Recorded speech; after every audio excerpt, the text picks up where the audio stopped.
Sim. É um prazer tê-los aqui no nosso webinar Perspectivas para o Dólar e Principais Prioridades em Gestão Cambial para 2025. Meu nome é Deusângela e eu faço parte do time de marketing da Deaglo. Hoje nós vamos compartilhar estratégias e insights práticos para o hedge cambial. E antes de começarmos, só algumas anotações. O webinar terá duração de 30 minutos e vocês podem enviar suas perguntas pelo chat, que nós vamos responder no final. Hoje os nossos palestrantes são o Matheus Zani, ele é o nosso diretor executivo e ele lidera as equipes globais de gestão de risco cambial. Ele tem mais de 10 anos de experiência em hedge cambial e commodities e já estruturou estratégias para grandes volumes na América Latina, na Europa e nos Estados Unidos. E também o Vinícius Rossini, que é associado da Deaglo, e ele é responsável pela expansão de mercado no mercado brasileiro. E ele tem experiência em operações de derivativos e é mestrando em Business Economics pela USP. Então, sem mais delongas, passo a palavra ao Matheus para iniciarmos. Matheus, bem-vindo e obrigado por estar aqui.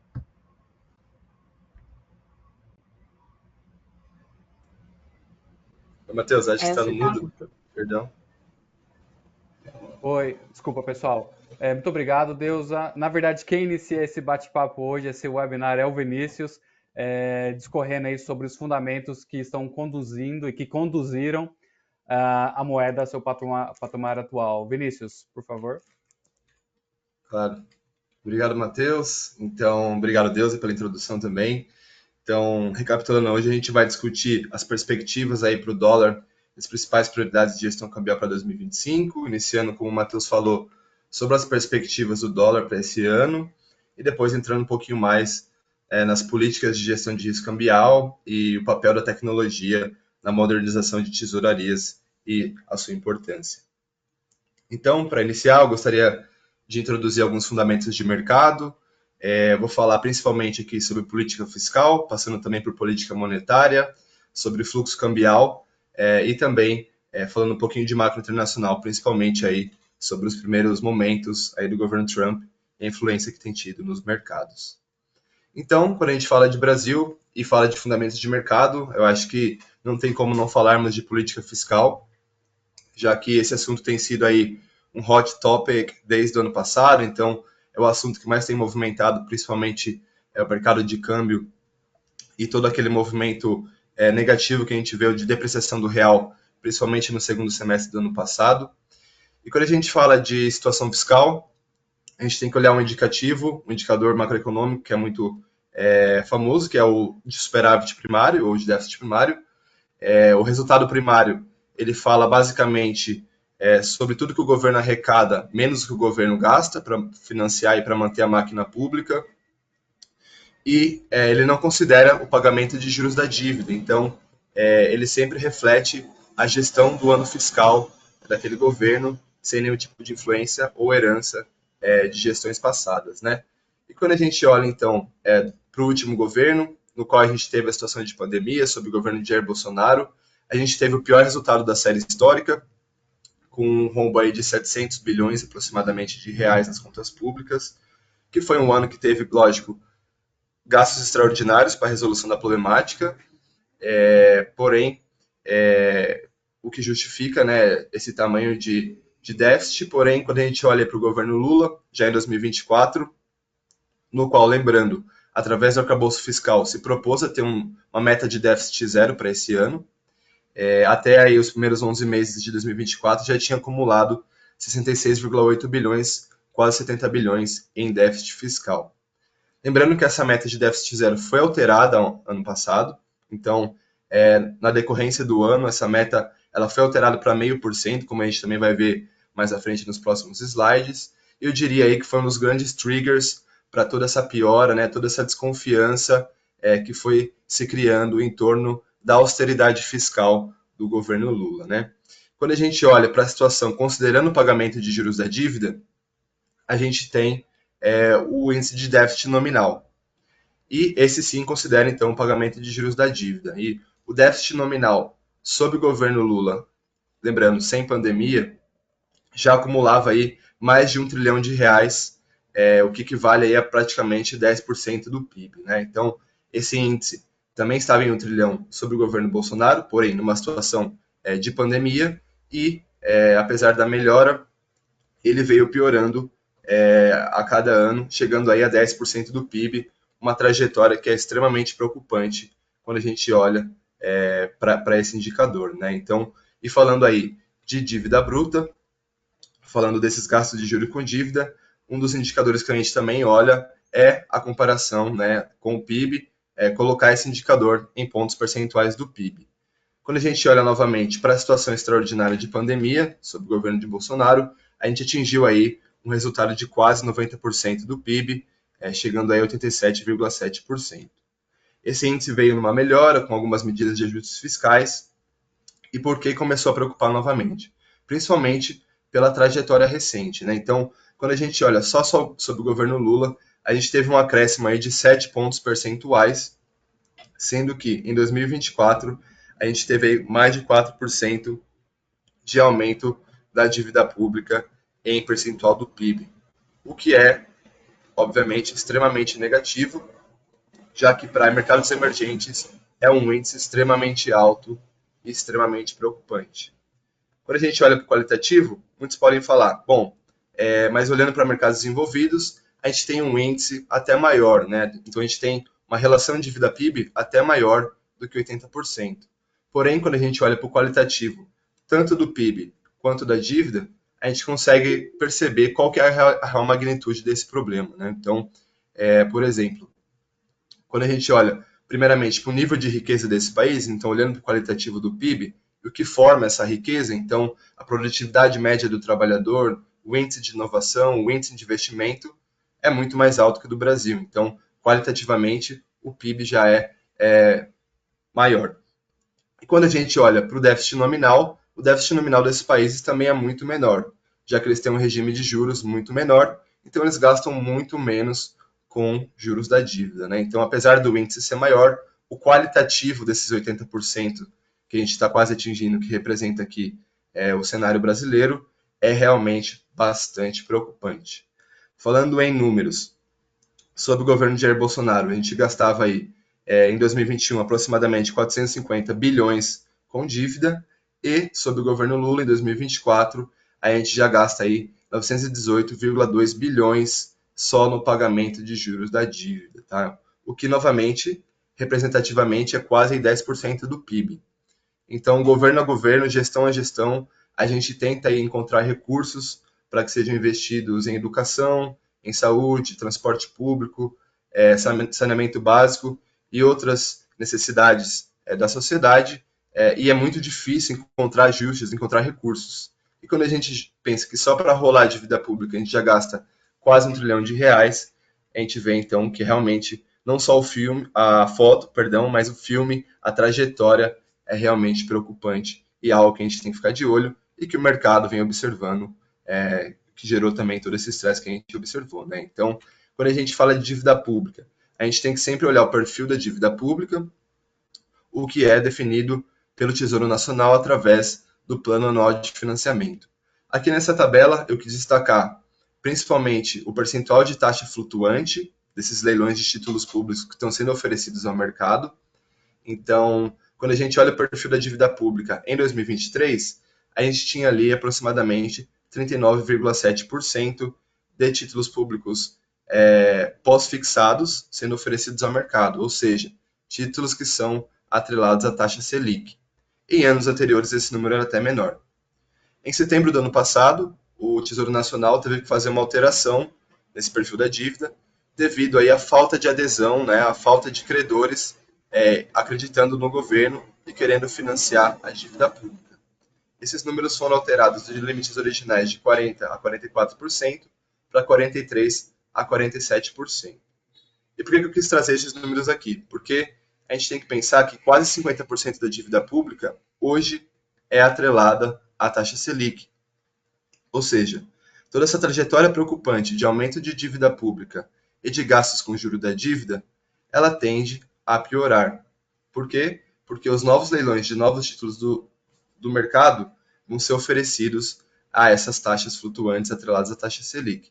E quando a gente olha para a trajetória da taxa Selic, ela vem numa crescente, ela vem numa trajetória de alta.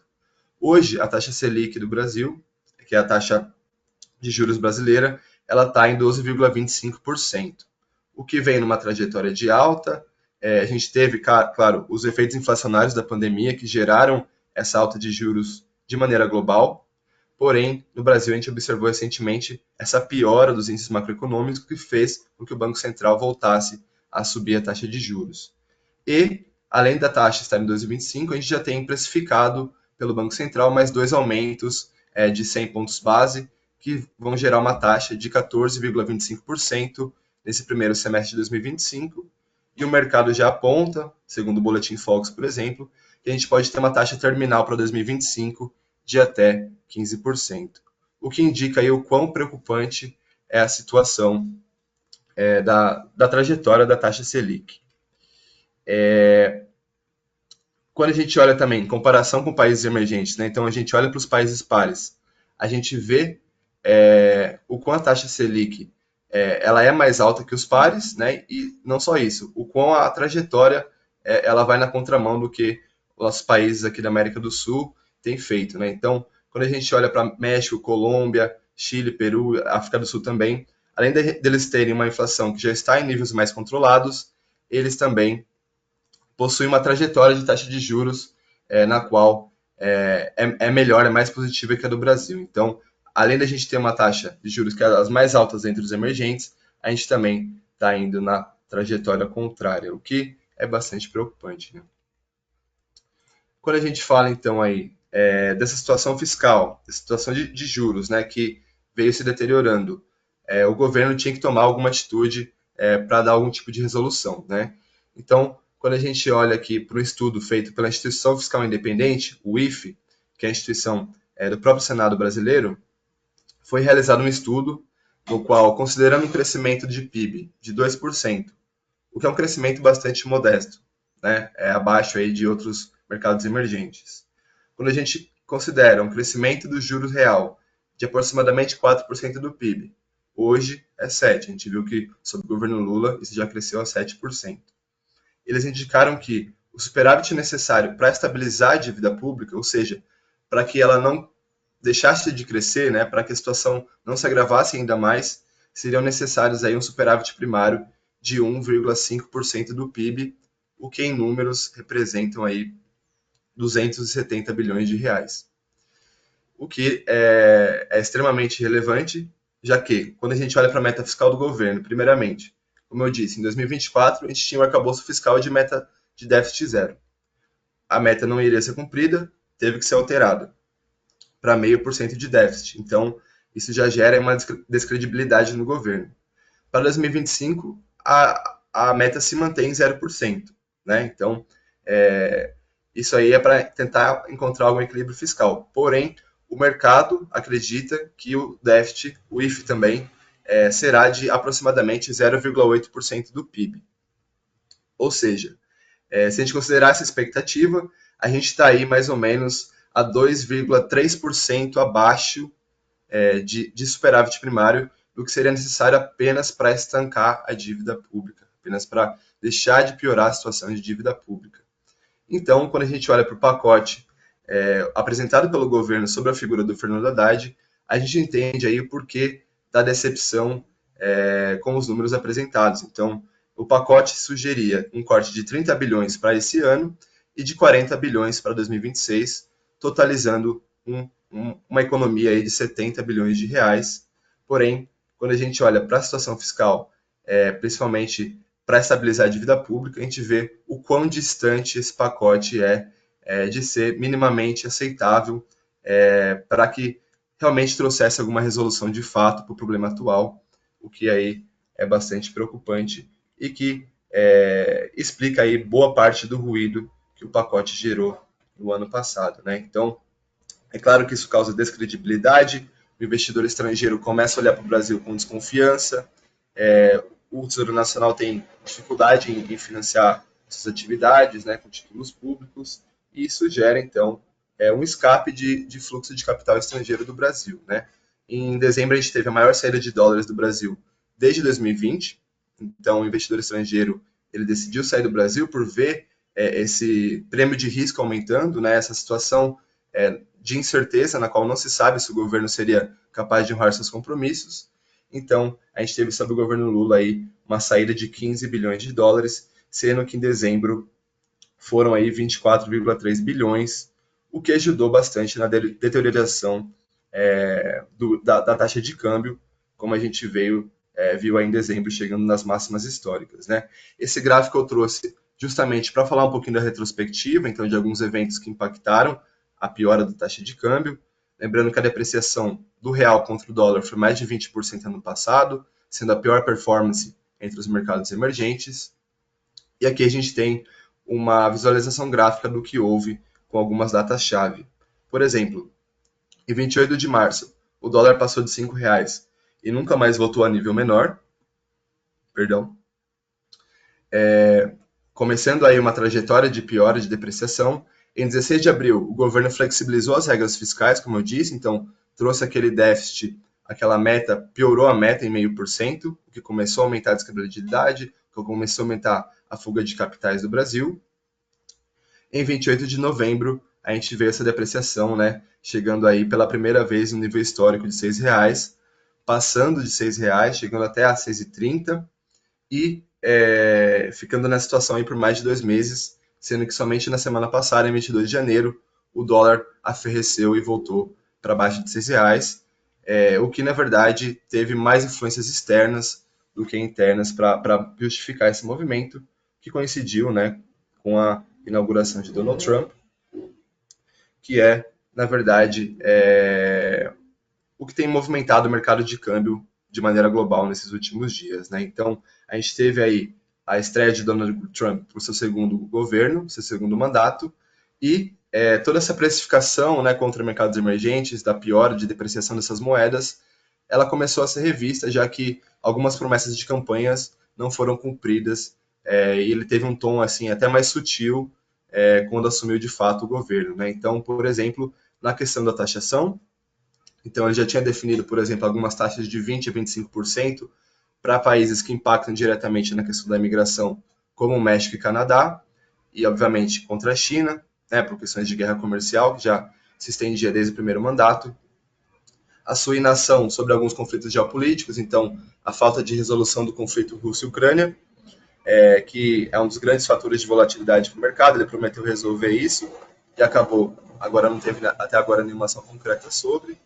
Então, essa falta de cumprimento das suas promessas de campanha, elas tornam um dólar que estava precificado de maneira mais forte, com maior protecionismo americano, porém, ela aumenta a incerteza, aumenta a volatilidade, porque não se sabe exatamente o que o Trump, como e quando ele vai fazer, como que ele vai prosseguir com suas promessas de campanha, né? Aqui a gente tem aí uma projeção, né, do USD-BRL para 2025. A gente tem, então, um BRL se depreciando até para cima aí de 6,50, uma projeção média na qual ele se mantém ali no nível de 6, né, e continua nesse nível de preço, de cotação, e também tem aí, né, um real aí se apreciando, na qual ele ficaria aí nas faixas de 5 a 5,50, né? Aqui na Deagro, a gente acredita que o dólar fique mais ou menos na faixa entre 5,50 e 6, tá? Tendo aí uma melhora das condições globais e realmente uma melhora das condições internas macroeconômicas, mas que não melhoraria tanto a ponto de ser aí um cenário de projeção de realmente retomada de força do real, tá? Bom, acho que o resumo desses fundamentos é preocupação, volatilidade, então a gente está incerto internamente como as reformas vão ser conduzidas esse ano, assim como vai ser de fato o governo Trump, né? Então, eu acho que por isso que é tão importante nesse momento a gente começar a falar de, por exemplo, política de gestão de risco cambial, de nível micro, de nível empresarial, o quão é importante ter isso, né, dentro da sua empresa, dentro da sua instituição. E para isso, então, eu passo aqui a palavra para o Matheus, que agora vai conduzir aí a segunda parte do webinar com vocês. Então, vai lá, Matheus. Muito obrigado. Maravilha, Vinícius, eu que agradeço. É um ótimo trabalho. Então, nessa segunda parte do webinar, vou discorrer sobre dois assuntos de extrema relevância, onde nós trabalhamos juntamente com nossos clientes, que a primeira parte é a política de gestão de risco cambial, né, como estruturar uma política bem fundamentada e sólida. E a segunda parte é sobre tecnologia. Qual que é o papel da tecnologia com o objetivo de trazer sofisticação, modernização para essas empresas, tá? Então, eu quero iniciar a minha fala analisando o cenário atual, né? O Vinícius discorreu muito bem sobre todos os fundamentos, né, que estão influenciando o caminho, o comportamento do real, e nós vimos, né, nesses últimos meses, manchetes como essas, né, ilustrando a fraqueza da moeda, tá? E o dólar atingindo, né, novos recordes históricos, como nós vimos, né, 6,30, acima de 6, 6,15, isso só significa uma coisa, né? Significa um impacto substancial na margem das empresas, né? Principalmente para aquelas que estão com passivos dolarizados, estão com $1 numa posição comprada, tá? Então, essas notícias nos fazem refletir, né? Primeiro, quem dentro dessas organizações estão cuidando desse tema, né?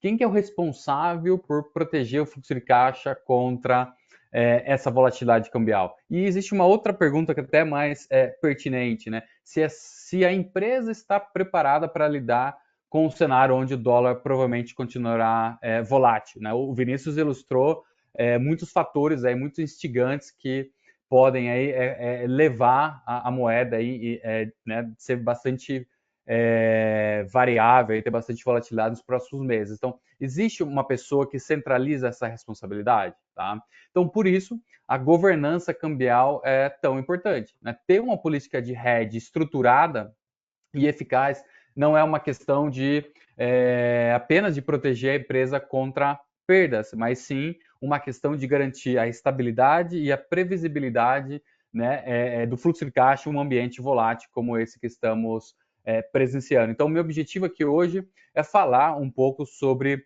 como as empresas podem se preparar para enfrentar cenários adversos como esses, né? E, consequentemente, como estruturar uma política de hedge que realmente funcione, que realmente traga disciplina para a tesouraria, que de fato aponte aí diretrizes claras para os seus gestores, tá? Porque no final do dia, proteger o fluxo de caixa é uma questão de estratégia e responsabilidade, tá? Então, a minha ideia aqui é reforçar esses conceitos, né, e apresentar o porquê é tão importante ter um documento formal de gerenciamento de risco cambial, tá? Então, para a gente discutir aqui, eu elenquei 6 principais tópicos, né, para essa conversa, tópicos, né, que respondem por que é tão importante ter uma política de risco, né? Então, o primeiro que eu trago é que uma política bem definida, ela estabelece diretrizes claras, tá? E permite que a empresa saiba exatamente o que fazer em momentos de alta volatilidade, né? Ou mudanças no direcional do mercado, ou seja, né?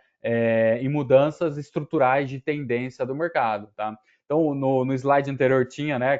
Os dois executivos aí gritando, né? Um pouco agitados. É exatamente isso que a política corta. É isso que a política vem para fazer, que é reduzir essas confusões, essas má comunicações e torna, né, essas tomadas de decisões mais rápidas, tá?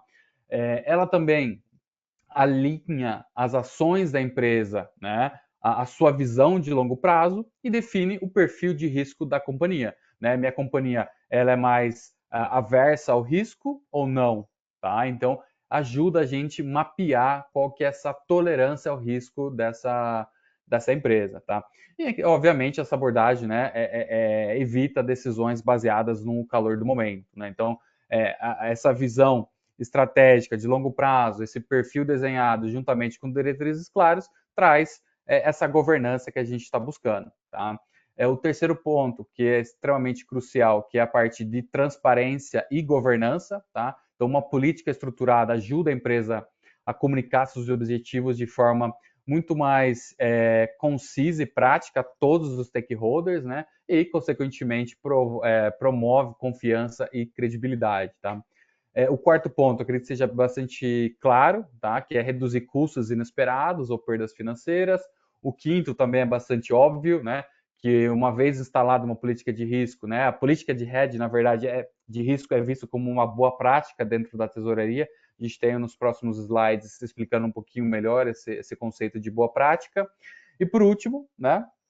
Essa política serve como uma referência, né? Uma referência valiosa para a capacitação de novos colaboradores, tá? Então isso ajuda a formar equipes mais disciplinadas, equipes alinhadas com objetivos e valores da empresa. Eu acredito que esse seja um dos melhores slides, tá? Uma política de gestão de risco cambial não é um documento para ficar engavetado, esquecido na gaveta, mas na verdade é um pilar estratégico que impulsiona a eficiência, a confiança e, sobretudo, a sustentabilidade da empresa no mercado, tá? Então, empresas maduras, né?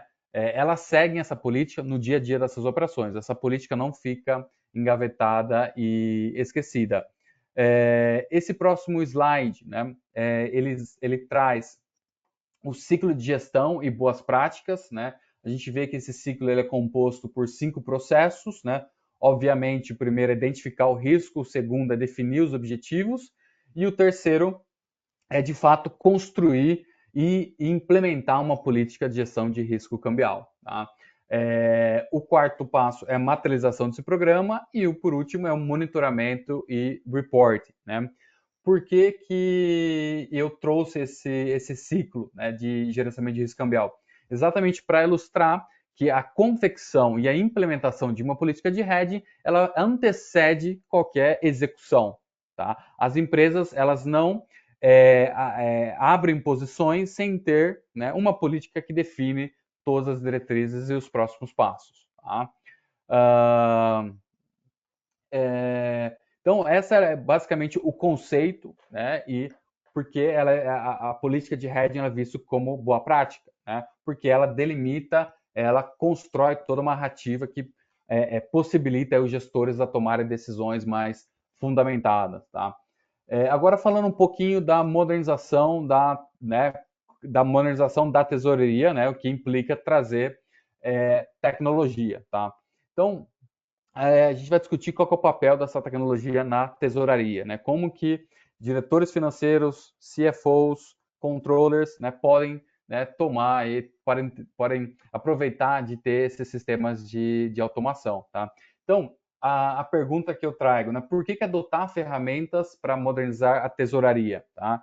Essa questão parece bastante evidente, óbvia à primeira vista, mas é fundamental a gente revisitar e refletir sobre os motivos que levam essas organizações a incorporarem ferramentas tecnológicas em seus processos, tá? E aqui eu destaquei algumas palavras-chave, né? Que a modernização financeira tem como objetivo promover uma gestão de tesouraria muito mais proativa, tá? Ao invés de ser uma gestão passiva, né? A ideia é que existe essa iniciativa, tá? Então, essa gestão proativa ela permite a automação de atividades, né? Ela reduz custos e, sobretudo, né, a obtenção de dados qualificados que respaldam, né, uma tomada de decisão estratégica mais eficaz. Existem 5 funções estratégicas em um departamento financeiro que podem se beneficiar da aplicação de tecnologia, né? Aqui a gente está vendo 5 casinhas, né? A primeira, gestão de caixa e liquidez, gestão de riscos e financeiros, gestão de dívidas e investimentos, transações intercompany, gestão de pagamentos. Aqui na Deagro, nós desenvolvemos tecnologia voltada para essa segunda casa, essa segunda função, que é a gestão de riscos financeiros, né? E o foco, né, primordial específico é no risco cambial, né? Embora essa segunda função, gestão de riscos financeiros, também englobe riscos de juros e riscos de commodities, o nosso foco aqui dentro da empresa é exclusivamente, né, em câmbio, né? E dito isso, a gente vai explorar rapidamente quais são as funções requeridas por, né, CFOs, diretores financeiros, controles, analistas, que estão aí no dia a dia das operações. Tá? Então, o primeiro que eu gostaria de destacar é a consolidação de dados. Tá? Eu diria que é a função primordial, a função mais importante quando a gente discute automatizar processo, trazer sofisticação. Né? Porque um sistema eficiente, ele deve centralizar todas as informações relacionadas à exposição cambial e, obviamente, as exposições de hedge em um único lugar. Isso, né, consequentemente, isso elimina o uso de múltiplos sistemas fragmentados e planilhas de Excel espalhadas pela tesouraria. Né? Então, a gente vê muitas empresas que cada pessoa é dona de uma planilha, que existe um cruzamento de dados, esse cruzamento de dados não é feito de forma precisa, organizada, e no final do dia apresenta múltiplos erros. Então, a ideia é possibilitar que esses tomadores de decisões, esses gestores, consigam ter aí uma visão holística de todos os dados, ter um painel organizado, onde ele possa aí ver a big picture e tomar as decisões e melhorar a comunicação com os outros gestores. Tá? Então, extremamente importante essa função. Outras funções requeridas, que é a questão de métricas, tá? Então, métricas de risco e KPIs, né? Métricas bem estruturadas são essenciais para que os gestores monitorem de forma eficaz os riscos e a performance do programa de hedge, né? Então, ter acesso a indicadores-chave, essas métricas em tempo real, é essencial, né? E quando quando eu menciono, né, métricas, a gente está falando de, por exemplo, Volatility Risk, o VaR, Hedge Ratio, custo do hedge, né? Então, todas as métricas que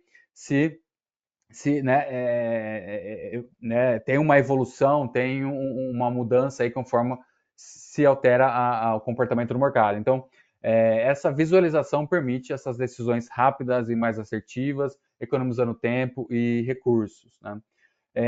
A parte de automação inteligente de programas em si, né? Qual a metodologia a ser selecionada, qual que é o hedge ratio a ser implementado. Então, assim, ajuda muito também na hora de economizar tempo e os gestores conseguem muito ter a sua atenção, de fato, direcionada a outra parte da tesouraria e não somente gastar aí energia e foco na parte de gestão cambial. Então, essa automatização inteligente do programa de hedging é sempre também extremamente importante. E, por fim, mas não menos importante, é a questão de reporting, né? Eu diria que também é uma funcionalidade obrigatória de qualquer sistema, que é essa responsabilidade, essa parte de reporting, ela assegura que todos os stakeholders da companhia, né, estejam alinhados em relação ao risco e ao desempenho do programa de hedge. Tá? Então, no final do dia, quando você tem uma capacidade de reporte, né, você tem uma capacidade de promover maior transparência e fortalecer a comunicação interna. Então, o nosso sistema, em particular, traz aos nossos clientes, traz aos usuários todas essas funcionalidades, tá? Garantindo aí uma melhor eficiência no gerenciamento de risco cambial da organização. Tá? Então, eu quero agora, muito obrigado a todos, agora eu quero passar a palavra para a Deusa para fazer o fechamento desse webinar. Espero que vocês tenham gostado do tema e aproveitado aí todo esse compartilhamento dessa experiência nossa, dos nossos esforços dentro da companhia para entregar melhores resultados e produtos para os nossos clientes. Muito obrigado. Deusa? Obrigada, Matheus. Bem, nós chegamos ao fim do nosso webinar e eu gostaria de agradecer a todos vocês pela participação e pelo tempo dedicado de hoje. Espero que esse conteúdo tenha sido útil para vocês e que vocês saiam daqui com vários insights para aplicar nas suas operações. Gostaria também de convidá-los para as nossas próximas webinars. Fiquem de olho nas nossas redes sociais, nos nossos e-mails, e se vocês tiverem alguma dúvida, vocês podem falar com a nossa equipe, que ficaremos felizes em atendê-los. Obrigada e boa noite.